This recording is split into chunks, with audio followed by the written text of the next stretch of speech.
Sensornya tuh, canggih sini. Ini mempermudah sekali, apalagi sudah ada kamera 360, jadi intuitif.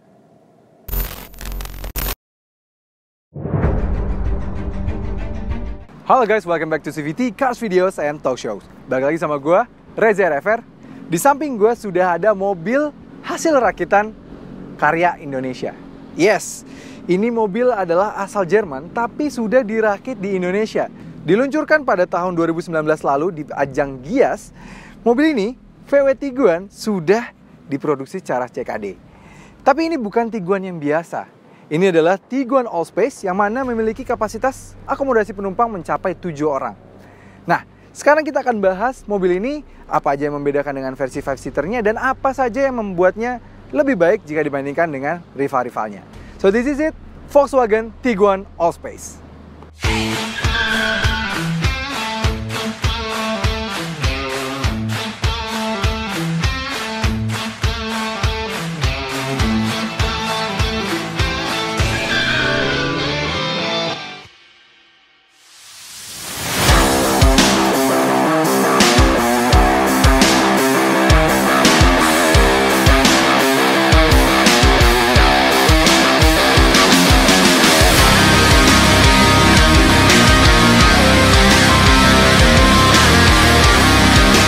Oke, kami akan cerita sedikit tentang Tiguan Allspace ini. Tiguan sendiri mengambil basis atau sharing platform dengan Audi Q3 yang beberapa waktu lalu kami sudah review. Banyak kesamaan dari Audi Q3 dan juga Volkswagen Tiguan Allspace ini yang nanti akan kami jelaskan lebih lanjut. Oke, Tiguan sendiri pertama kali diluncurkan di Indonesia di tahun 2018 akhir, lalu itu hanya berbasis 5-seater saja. Kemudian banyaknya desakan dan juga banyaknya orang yang menginginkan Tiguan untuk jauh lebih besar dan memiliki space yang lebih baik dan juga bisa mengakomodir hingga 7 penumpang. Maka dari itu muncullah versi varian Allspace-nya. Di varian Allspace ini, ya seperti kami tadi bilang, dia bisa mencapai 7 penumpang. Dan Volkswagen Indonesia tidak hanya meluncurkan Volkswagen Tiguan Allspace ini ke Indonesia, tapi juga memproduksinya di Indonesia.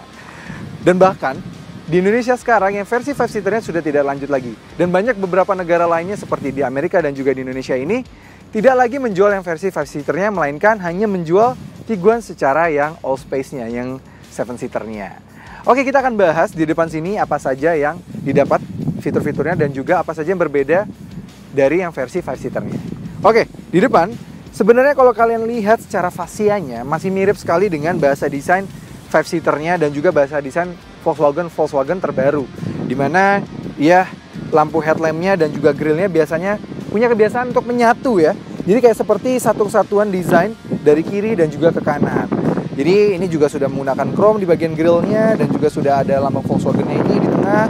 Dan lampunya sendiri juga cukup canggih, sudah LED DRL, LED reflektor untuk lampu jauhnya dan juga lampunya proyektor headlampnya ini cukup canggih karena dia sangat intelijen. Tidak hanya proyektor saja, tapi dia juga menjadi cornering light. Ketika kita nyalakan cornering light-nya, ketika kita berbelok, lampunya juga bergerak. Jadi tidak hanya pemancaran lampu cornering light saja seperti di Pajero Sport misalnya, hanya menyancarkan dari samping gitu. Kalau mobil ini benar-benar lampunya yang bergerak ke kanan. Atau misalnya kita belok kiri, lampunya yang benar-benar bergerak ke kiri. Jadi canggih sekali lampu ini. Lampu seinnya juga sudah LED, namun sayang untuk fog lamp-nya dia masih bohlam biasa. Di depan, yang berbeda dengan varian 5-seater hampir tidak terlihat. Tapi fitur yang berbeda adalah banyaknya sensor-sensor parkir untuk menunjang beberapa fitur yang nantinya kami jelaskan lebih lanjut. Dan juga sudah adanya kamera di depan sini, letaknya ada di bawah sini, untuk kamera 360-nya. Dan yang berbeda sedikit pada bagian atasnya adalah, di varian Allspace-nya ini, pada bagian cup mesinnya, di hood-nya, dia dibikin kayak sedikit lebih bertenaga, lebih gagah gitu, karena ini dibikin coakannya lebih naik ke atas, tidak langsung turun gitu. Kalau di Tiguan biasa yang 5-seater langsung turun, kalau ini dibuat sedikit lebih naik supaya terlihat lebih gagah dibandingkan dengan yang versi 5-seater. Sisanya nothing much, semuanya masih mirip-mirip dengan yang 5-seater. Kita lihat bagian samping. Lanjut pada bagian samping, yang berbeda yang pastinya karena ini Tiguan Allspace, jadi tidak hanya ditambahkan 7-seater saja, tapi juga dimensinya bertambah. Dimensinya Untuk panjangnya bertambah 215 mm dan untuk wheelbase-nya bertambah 110 mm. Untuk lebar tidak ada perubahan sedikit pun, tapi untuk tinggi ada perubahan lebih tinggi 20 mm dibandingkan yang versi 5-seater. Nah, selain perbedaan-perbedaan itu, ada persamaan seperti velgnya masih menggunakan velg yang sama, dan juga konfigurasi bannya juga masih sama dan menggunakan ban yang sama, yaitu ban Hankook. Dan yang berbeda lagi adalah adanya aksen ini pada bagian pintu dan juga bagian tengah. Jadi kayak menambah kesan lebih gagah sih. Ini aksen di door panelnya dan juga pada bagian panel A-nya ini memang membuat kesannya lebih gagah dan lebih mewah. Jadi warna chrome ini. Dan juga untuk varian yang Allspace akan mendapatkan spion berwarna dark silver gini, dark grey gini. Jadi ini ala-ala warna spionnya RS modelnya Audi. Sisanya overall sih masih mirip-mirip, walaupun memang kalau dari samping terlihat ya, dia lebih panjang sedikit. Dan fitur-fiturnya seperti kamera 360 yang ada pada bagian spion, dan juga keyless entry, dan kuncinya seperti ini, seperti Volkswagen lain. Dia keyless entry tapi dia masih ada jackknife-nya. Dan kalau kalian perhatikan lebih dekat, mirip kunci apa? Mirip kunci Audi Q3. Yes, masih kelihatan banget ya sharing platformnya di sini. Jadi kalau Audi biasanya kuncinya berbeda ya, seperti Audi Q5 yang kami review kemarin. Ini kuncinya malah kunci Audi Q3 malah mirip sama kuncinya Volkswagen. Ya, sayang sekali ya. Ini tapi memang dengan adanya kunci ini memang berguna, misalnya kalau kita mau kuncinya keyless entry-nya sedang error gitu ya, masih ada kunci. Jadi lebih mudah lah kita keluarkan daripada kita tarik dari bawah sini. Ya, ini masih jackknife, tapi sebenarnya udah keyless entry kok, tenang aja. Lanjut pada bagian belakang. Di bagian belakang ini, kalau kalian lihat, ya sepintas dengan varian 5-seater tidak ada perbedaan. Tapi at least di belakang sini sudah sangat bagus sekali. Dia bagus, lampunya semua sudah LED, lampu mundur LED, lampu remnya LED, lampu utamanya LED. Dan juga sudah ada kamera 360 di sini. Dan yang berbeda dengan versi 5-seater, di sini sudah ada aksen silver ini, yang mana membentuk sebuah kesannya ada knalpot, 2 muffler gitu ya. Padahal knalpotnya ini tidak asli, ini hanya aksen saja ya. Aslinya knalpotnya dialirkan melalui bawah. Ya, sisanya nothing much sih dari belakang sini. Desainnya memang bagus. Ada emblem Allspace di sini untuk membedakan ini ada varian yang Allspace. Dan kami sih jujur suka ya desain Tiguan ini secara overall, dari depan, dari belakang, samping, suka sekali. Tapi memang tidak ada pembeda dengan varian yang 5-seater karena memang basically masih sama-sama Tiguan. Oke, fitur yang bagus lagi pada Tiguan Allspace ini adalah dia sudah memiliki akses kick sensor pada bagasinya. Yes, dia sudah punya kick sensor dan pastinya karena dia bertambah wheelbase-nya dan juga bertambah panjangnya, dia memiliki kapasitas bagasi yang cukup lumayan walaupun 3 baris ditegakkan karena masih memiliki 230 liter space. Untuk bagasinya sendiri cukup cerdas karena terdapat tempat untuk menyimpan luggage cover di atas ban serepnya. Dan juga ada sebuah senter yang diambil dari lampu bagasi ini. Yang mana lucunya ketika diambil lampunya malah jadi lampu LED. Keren. Baris 3 direbahkan terdapat kapasitas bagasi mencapai 700 liter. Dan baris 2 direbahkan kapasitasnya meningkat menjadi 1775 liter. Lanjut pada bagian kabinnya. Tapi sebelum kami lanjutkan, jangan lupa like video ini, subscribe ke channel YouTube CVT Indonesia, dan nyalakan lonceng notifikasi. Main-main juga ke Instagram kami dan follow Instagram kami di @cvt.indonesia. Oke, pada bagian belakangnya, kalau kalian lihat, dia memang secara tampilan mirip-mirip dengan yang versi varian 5-seater. Dia sudah dilapis kulit, sudah ada 3 headrest, kulitnya juga bagusnya, joknya itu dia dibuat sedikit lebih coak ke dalam. Jadi ketika kita duduk penumpang kiri dan juga kanan, duduk misalnya ya, itu kita benar-benar tersupport dengan baik. Jadi mungkin ini untuk perjalanan jauh atau berbelok, bermanuver gitu ya, kita tidak terlalu terombang-ambing karena ini tersupport dengan baik. Tapi untuk penumpang yang bagian tengah, ya dia selain keras banget ya tengah sini karena ada armrest, dia juga tidak tersupport dengan baik. Jadi mungkin yang tengah tidak terlalu nyaman. Tapi at least yang tengah dia tetap mendapatkan headroom yang baik dan juga legroom yang cukup baik. Ini pun juga berdampak baik karena kursinya bisa di-adjust secara maju, mau sangat maju sekali juga bisa, dan mundur sekali. Ini yang paling mundur, jadi bisa mendapatkan legroom terbaik untuk yang penumpang baris kedua. Dan kalau kita pengen memberikan ruang lebih untuk baris baris ketiga kita bisa maju segini, ini cukup reasonable, dan penumpang baris ketiga jadi bisa mendapatkan legroom yang baik. Tapi sisanya sih fitur-fitur di belakang sini sisanya seperti speaker, sudah ada tweeter kedua di sini. Jadi tweeternya tidak hanya untuk penumpang depan tapi di belakang juga ada tweeter, bagus. Sudah dibalut kulit, sudah ada kayak aksen karbon gitu di bagian sini. Di belakang sayang sekali ya, tidak seperti di depan. Ini dia tidak soft touch, dia keras. Tidak seperti layaknya mobil Eropa pada biasanya. Ini keras sayang sekali. Tapi at least di belakang practicality-nya bagus. Dia sudah ada cup holder yang cukup besar nih, bisa 1 liter nih cup holder di bagian door trim, dan juga sudah ada meja untuk kita makan dan juga ada untuk cup holder minumannya. Jadi bagus nih. Ada 2 nih, kita bisa di sini, di sana, atau minimal kita bisa mau pakai laptop kita atau iPad ini kita bisa taruh di sini. Bagus. Jadi cukup praktikal. Dan tambah lagi di belakang sini juga dia sudah disematkan fitur Tri-Zone Climate Control. Jadi dia bisa suhunya terpisah dengan yang bagian depan. Jadi kita bisa atur sendiri suhunya untuk bagian belakang sini. Dan sisanya sudah ada 12 volt socket dan juga sudah ada USB socket di belakang sini. Jadi tidak perlu keribetan kalau kita mau cari-cari untuk mengecas gadget kita.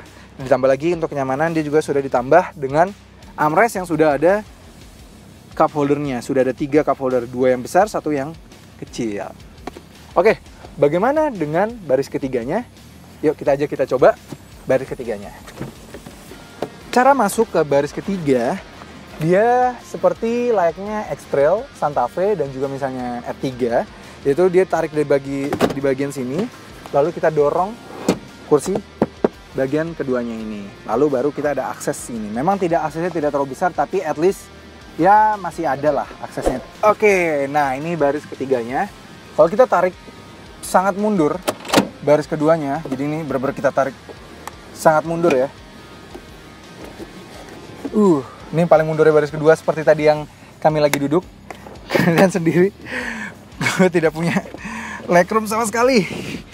Wah, parah. Jadi kalau mau kalian ada orang yang duduk di belakang sini, at least yang duduk di belakang sini bukan anak kecil ya, misalnya tingginya 160 cm-an, agar bisa nyaman, ya minimal berbagi lah, maju sedikit gitu, misalnya segini, di depan jadi masih bisa tetap duduk, belakang sini. Kami masih sedikit bisa masuk lah kaki kami di sini. Oke, untuk legroom mungkin masih bisa tolerable lah. Yang paling parah adalah headroomnya. Yes, tinggi kami 175 cm, tapi kami mau nyandar ke bagian headrestnya saja tidak bisa. Nih, nggak bisa karena terhalang oleh roofline yang turun ke sini ya. Jujur, kami bisa bilang bahwa Kia Sonet lebih bisa diduduki dibandingkan mobil ini. Sayang sekali ya, ini padahal secara dimensi jauh lebih membesar dibandingkan Tiguan yang biasa, tapi kenapa masih kesulitan untuk duduk di baris ketiganya? Tidak seperti Santa Fe misalnya yang pernah kami review, atau CR-V, walaupun memang tidak yang luas kedua mobil itu, tapi at least di belakang sini masih bisa diduduki.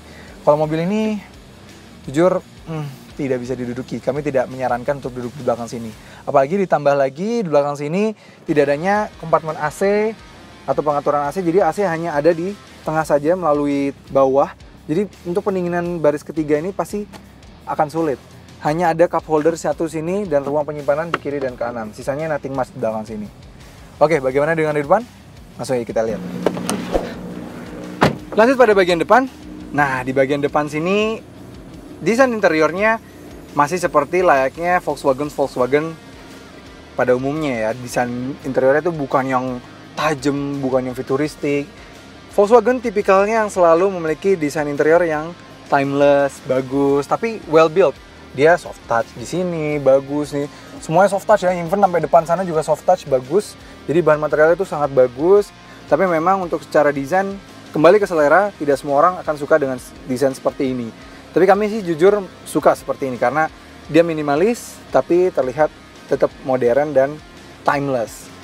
Bagusnya, untuk yang versi Allspace ini, yang 7-seater, dia sudah mendapatkan digital display ini, bersebesar 10,25 inch ini, yang mana kita bisa ganti-ganti tampilannya. Jadi kita bisa ganti-ganti rubah ya, mau tampilannya menginformasikan apa, dan juga kita bisa rubah, semuanya tuh bisa dirubah juga dari sini, bisa diganti ini, displaynya, segala macamnya tuh bisa, selection ya, semuanya bisa diganti, bagus banget. Jadi kita mau rubah-rubah, bagus, dan penampilannya Tampilannya juga didominasi dengan warna biru dan juga hitam. Jadi terlihat sangat futuristik sekali. Bagus. Untuk layar entertainmentnya sendiri, dia juga sudah pakai kapasitif touch gitu, sudah touchscreen dan juga sudah lengkap, sudah Apple CarPlay, Android Auto. Walaupun memang masih wired saja, masih pakai kabel, tapi at least sudah ada. Dan juga sudah ada kamera 360 yang artinya mobil ini juga sangat mudah ketika diparkir. Bagus, displaynya juga bisa kita ganti, bagus banget. Dan suara sound systemnya surprisingly, walaupun belum menggunakan yang versi premium sound, tapi dia memiliki suara yang lebih baik jika dibandingkan dengan Audi Q3. Kalau di Q3 terlalu standar kami bisa bilang, tapi kalau di Volkswagen Tiguan Allspace ini suaranya jauh lebih terasa bagus, lebih terasa premium di sini. Oke, sisanya fitur-fitur bawah sini sudah electric parking brake, sudah auto hold, sudah ada park assistance di sini dan juga tombol untuk kamera 360-nya. Dan untuk pengaturan kursinya dia sudah elektrik dan sudah ada 3 memory seat. Yes. 3 memory seat, bahkan Audi Q3 saja tidak ada memory seat sama sekali. Ini sudah ada 3 memory seat. Tapi sayang sekali untuk penumpang kiri depan dia masih manual pengaturannya tuh. Sayang sekali ya. Padahal yang depan sudah mendapatkan 3 memory seat tapi di sini belum. Dan untuk pengaturan setirnya sudah tilt dan teleskopik. Walaupun memang belum yang elektrik. Sisanya fitur-fiturnya di yang kanan untuk pengaturan MID, yang kiri untuk pengaturan cruise control, limit, dan juga pengaturan asistensinya seperti speed limiter dan kawan-kawannya itu bisa diatur asistensinya dari bagian kiri sini. Oke, untuk ruang-ruang penyimpanan di tengah sini sudah ada 2 cup holder yang bisa kita tutup kalau misalnya tidak dipakai, dan sudah ada armrest yang bisa di adjust maju mundur. Jadi bisa kita adjust nih. Kita mau maju gini supaya kita bisa mendapatkan posisi yang paling ergonomis dari. Nah, ini bisa adjust gini ya, bisa kita tinggikan supaya kita bisa mendapatkan posisi yang paling pas ketika mengemudi. Dan di atas dia juga sudah ada beberapa ruang penyimpanan yang cukup unik yang ada di atas ini. Jadi tidak seperti rival-rivalnya yang sudah menggunakan panoramic sunroof. Dia pengganti dari panoramic sunroof, diberikan ruang penyimpanan hingga atas hampir ke belakang sini. Jadi sayang sekali ya. Kalau kami sih lebih prefer panoramic sunroof daripada ruang penyimpanan seperti ini ya. Dan juga sudah ada ruang penyimpanan di tengah sini. Oke, apakah ada perbedaan dari yang versi 5-seater pada bagian mesinnya? Yuk kita cek bagian mesinnya. Nah, ini dia mesinnya. Dan ini adalah satu lagi yang sharing dengan Audi Q3. Karena mesinnya mesin yang sama dengan Audi Q3 yang beberapa waktu lalu kami sudah review. Mesinnya menggunakan mesin 1400 cc turbo dengan tenaga 150 PS dan torsi 250 Nm. Tenaga itu dialirkan ke roda depan melalui transmisi dual clutch transmission atau dikenal sebagai DSG. Yes, sama persis kan? Konfigurasi mesinnya sama persis dan memang basisnya juga sama persis, walaupun di sini secara dimensi dia di-extend sedikit karena untuk mengakomodir 7 penumpang dan barang yang lebih banyak. Apakah ada rasa yang berbeda dari rasa berkendaranya dari yang varian 5-seater atau Audi Q3 yang menjadi basisnya juga? Langsung aja kita coba. Ya, mengendari Tiguan Allspace terbaru ini, bisa dibilang bahwa mobil ini cukup menyenangkan. Ya, kami sudah pernah merasakan Audi Q3 yang mana menjadi basisnya. Memang mobil itu juga cukup nyaman jika dibandingkan dengan rivalnya. Begitu pula dengan mobil ini. Kami baru saja merasakan rivalnya dari Eropa juga beberapa waktu lalu. Ride quality mobil ini jauh lebih baik. Kayak lebih nyaman, kayak terasa mobil ini lebih memiliki kualitas yang lebih baik jika dibandingkan dengan rivalnya dari brand Eropa sebelah.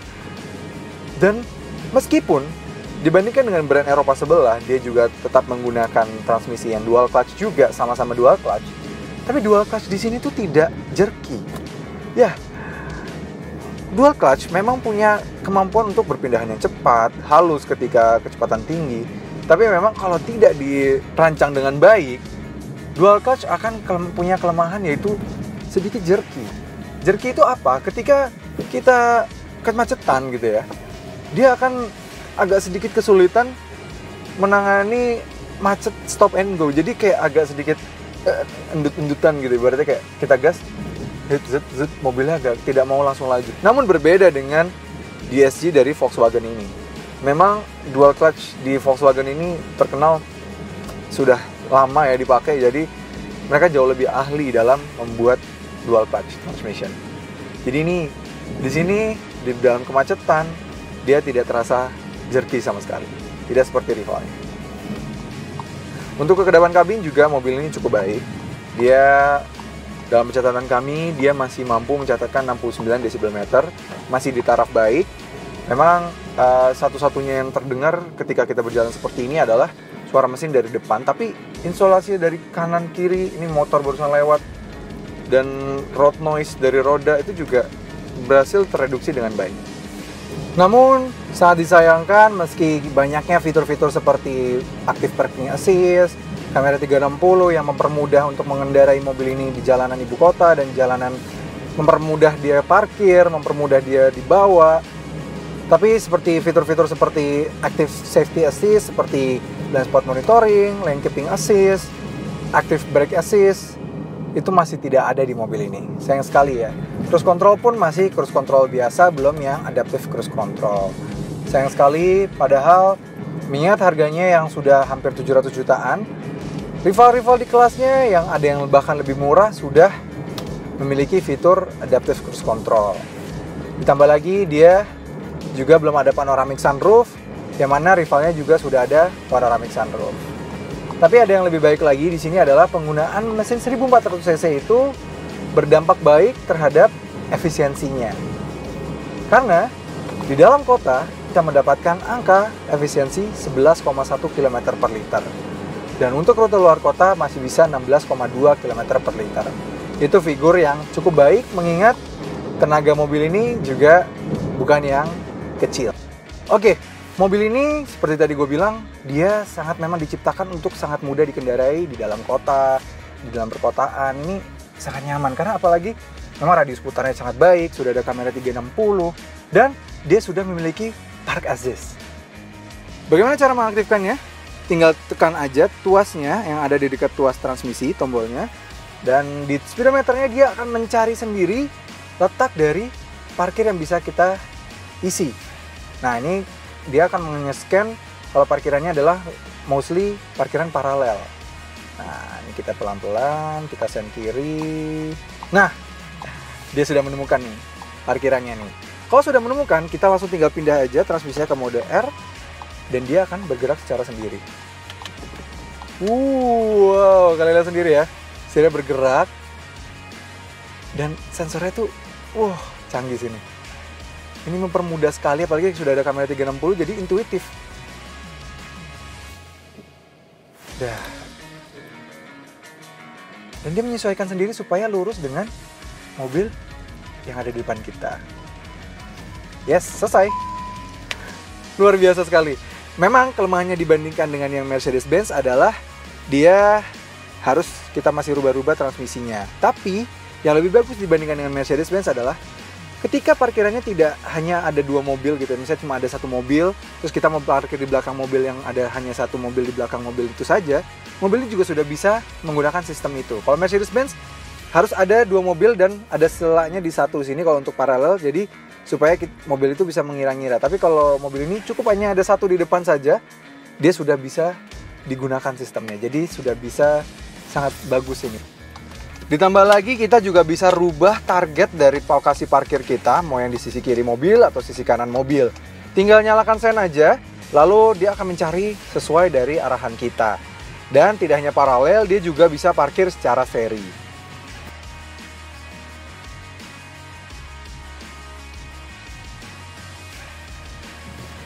Nah, sudah puas merasakan fitur-fitur yang ada di depan dan juga rasa berkendaranya. Sekarang kita rasakan bagaimana rasanya ada di baris kedua. Nah, sekarang kita udah di baris kedua. Agak sedikit berbeda dengan bagian depan. Di bagian depan kursinya tuh empuk, soft, kayak terasa materialnya tuh well built banget ya bagian kursinya. Jadi terasa nyaman, kursinya bagus, dan set suspensinya tuh lebih soft, nyaman, sama seperti di Audi Q3 dan juga Tiguan yang 5-seater. Tapi yang di bagian belakang ini somehow material kursinya sedikit lebih keras. Jadi kayak lebih tidak, cushionnya tuh jauh lebih tidak terlalu dalam ya. Jadi kayak lebih langsung ke badan kita, tidak mantul gitu ya. Itu jadi berdampak buruk terhadap kenyamanannya. Ditambah lagi memang set suspensinya di bagian depan dengan yang 5-seater masih sama.